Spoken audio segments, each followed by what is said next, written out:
Hi there, I'm Siggy. Welcome to another exciting review here on Go For A Run. Today I'm going to give my first impressions and we'll do a first one in the super lightweight Asics Metaspeed Edge Paris. When I say lightweight, you can be sure that it is. They weigh 212 grams in my size 46. Hang on, let me repeat, 212 grams.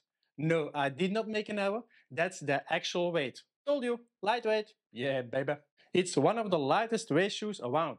Just the Adidas Adios Pro Evo 1 is lighter, but yeah, that's only good for one marathon. These will last a bit longer and are cheaper than the Evo, lol. Furthermore, a bit of background information, since the Metaspeed Edge has a little brother, or sister, that's how you like, which is called Metaspeed Sky. They look almost identical. The easiest way to differentiate is by the color of their outsole.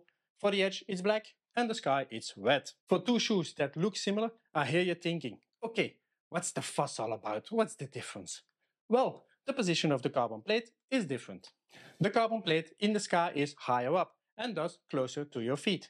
Asics claims that it is more directed towards runners with a longer stride, meaning you are longer periods up in the air.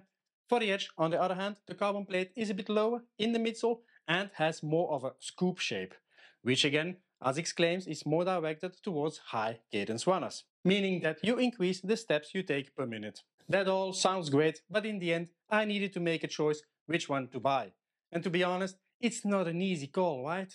Since I watch my cadence and on occasions actively try to increase it, I think of myself more of a cadence type runner than a stride type of runner. For reference, most people are in the stride category. So I hope this will be a perfect match for me, but will it be a match made in heaven? Let's see. First, let's go over the other specs and then put these babies to the test. The stack height is 39.5mm in the heel and 34.5mm in the forefoot, resulting in a 5mm drop. By the way, the stack height is the same on both versions, Sky and Edge. The midsole is Asics recipe, which is based upon a PBA foam that they call Flight Foam Turbo Plus, hence the FF Turbo Plus on the side. The outsole rubber covers around 60%. It looks promising in terms of grip due to the design and the small round holes. Also, the thickness gives great hope in terms of durability. Furthermore, towards the rear, the outsole structure changes. But then again, this is a race shoe built for speed, and you are supposed to be more on your midfoot and forefoot.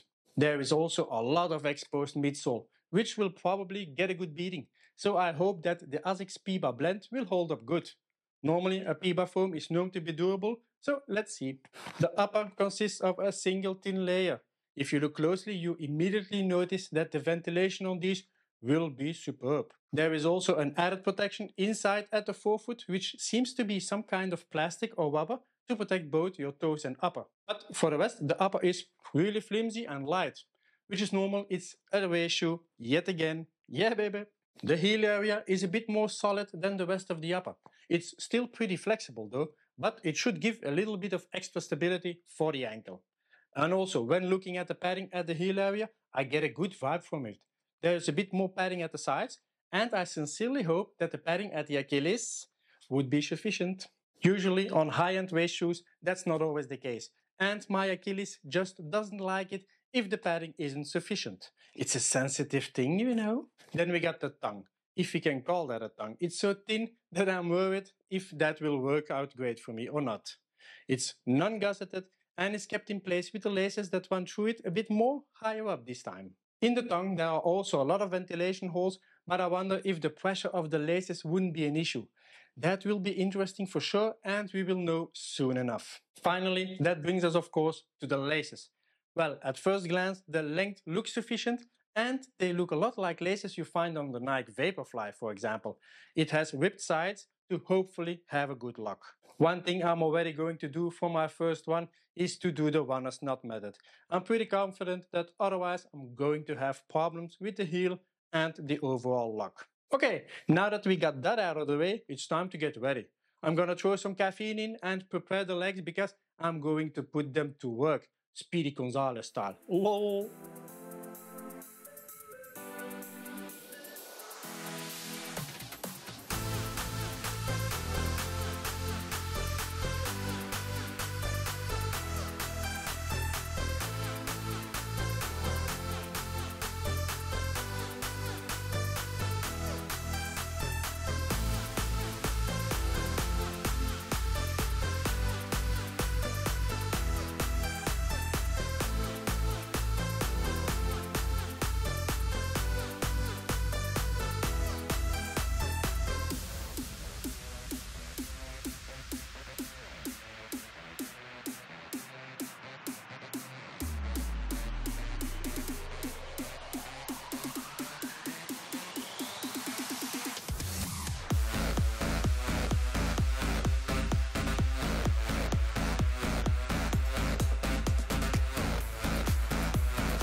Well, that's a wrap on that progression one with the Asics Metaspeed Edge Paris at an average pace of 5 minutes per kilometer. The warm-up and cool-down was situated between 5 and 6 minutes per kilometer, and then the progression part itself was situated between 4 minutes and 5 minutes per kilometer.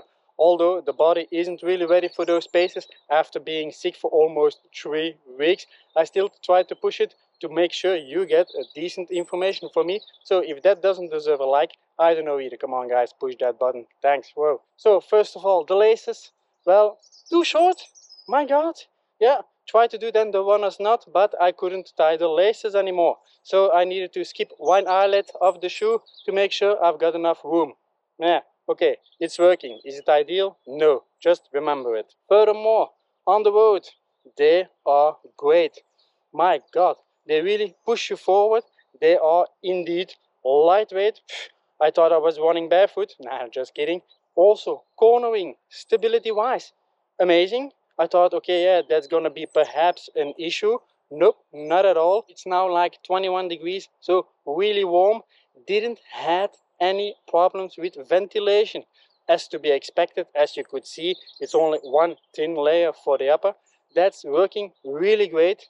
Cannot complain about that. I think even if it's warmer than 21, it's still going to be top notch. Furthermore, I also decided to take these babies with me for the marathon in Rotterdam. I know they are going to perform really great and I'm really gonna like them. So, yep, I'm crossing my fingers for a good time in Rotterdam because my body is not ready for high paces, but I hope these babies pull me through. Another thing I discovered is they make a lot of noise if you run too slow. Once you pick up the pace, when you run faster than 5 minutes per kilometer, the noise is a lot less.